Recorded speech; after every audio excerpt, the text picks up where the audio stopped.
स्थान और बीच में अशोक सुंदरी का स्थान।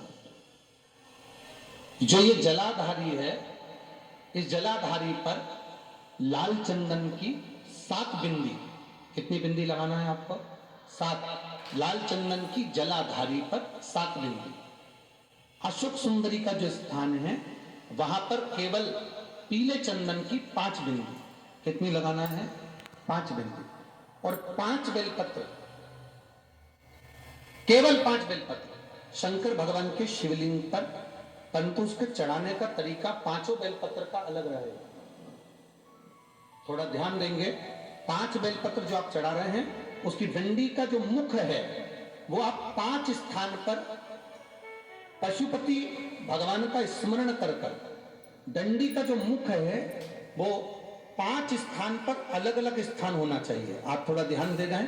5 स्थान पर डंडी का जो मुख है वो 5 स्थान पर अलग अलग होना चाहिए, और 5 स्थान पर अलग अलग होकर बाबा को स्पर्श कर कर, अपने दिल की बात कर कर, जब आप पूरी मेहनत कर लें, पूरी पढ़ाई कर लें, तब तुम आखिरी में भगवान की शरणागति में जाकर कहना, बाबा ये मेरा विश्वास कहता है कि तू मुझे इस एग्जाम में निकालेगा और मुझे नौकरी देगा। तब ये चढ़ाकर बाबा से विनती कर कर फिर अपने गंतव्य पर जाना। बाबा उसको स्वीकार कर कर तुझे फल देगा ही।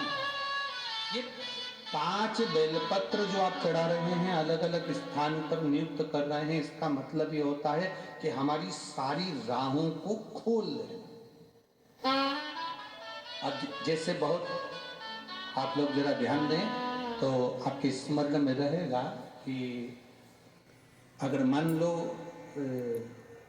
एक पत्र है, उस पत्र से अपन समझेंगे।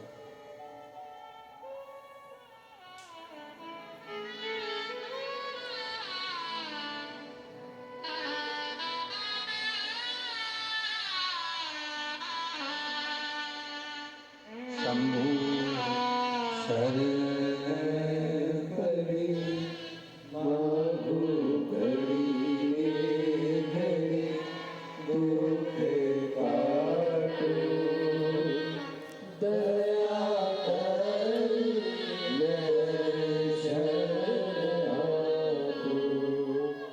अंजू रावत मथुरा नवनीत नगर की रहने वाली है। कहीं बैठी हैं? कहीं बैठी हो तो हाथ हिला सकती हैं। अंजू रावत, मैं मथुरा नवनीत नगर की रहने वाली हूं। कहीं बैठी हो तो हाथ हिला सकती हैं। अंजू रावत। गुरुदेव, अब जरा समझना, बहुत सुंदर प्रसंग है, शायद आपके स्मरण में है कि नहीं है, वह आपके जीवन की लाभ देने वाला प्रसंग। गुरुदेव, मेरी पसलियों के बीच में एक बड़ी सी गठान हो गई, और पसलियों के बीच में जो गठान हुई, 2 साल हो गए गठान का इलाज करवाते करवाते, पर गठान गली नहीं। आखिरी में डॉक्टरों का कहना था कि इस गांठ को निकालना पड़ेगा, ऑपरेशन करना पड़ेगा, अगर ये ठीक नहीं हो रही है तो इसको निकाल कर ये जांच के लिए जाए। अब गुरुदेव, करूं तो करूं क्या? तब आपने कहा था कि बेलपत्र के जो पीछे का भाग होता है, बहुत बहुत ध्यान देंगे, मेरी माताएं बड़े ध्यान से कथा का स्मरण करेंगे। बेलपत्री के जो पीछे का भाग होता है, डंडी का बिल्कुल पीछे का जो भाग है, पीछे का जो, आपने कहा था बेलपत्र के जो पीछे का भाग होता है, अगर वो अशोक सुंदरी का नाम लेकर हाटकेश्वर महादेव, कौन सा महादेव?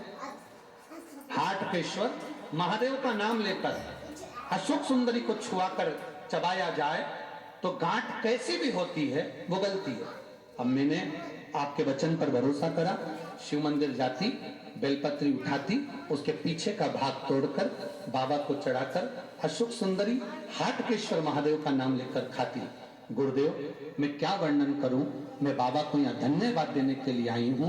बाबा ने मेरी जो गांठ 2 साल से थी वो मात्र 20 दिन में गला दी है। मेरे बाबा का ये क्या गुणगान, ये शिव तत्व है और घड़ी है शम्भ। मेरा नाम अंजू रावत है, मैं मथुरा नवनीत नगर की रहने वाली हूं। शिव तत्व की तरह शिव कथा कह रही है।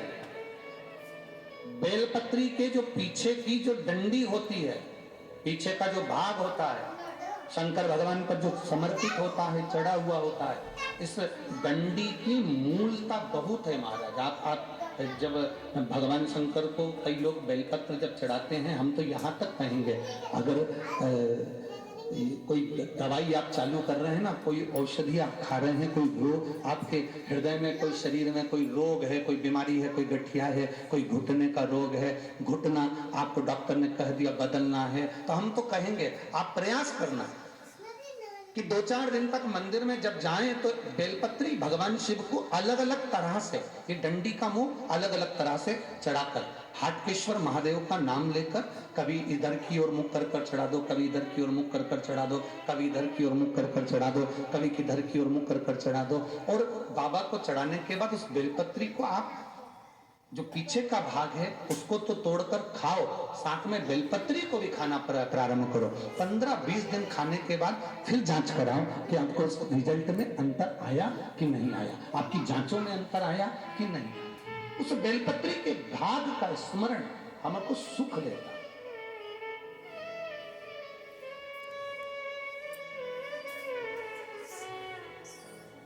अरे तेरा ही दिया मैंने खाया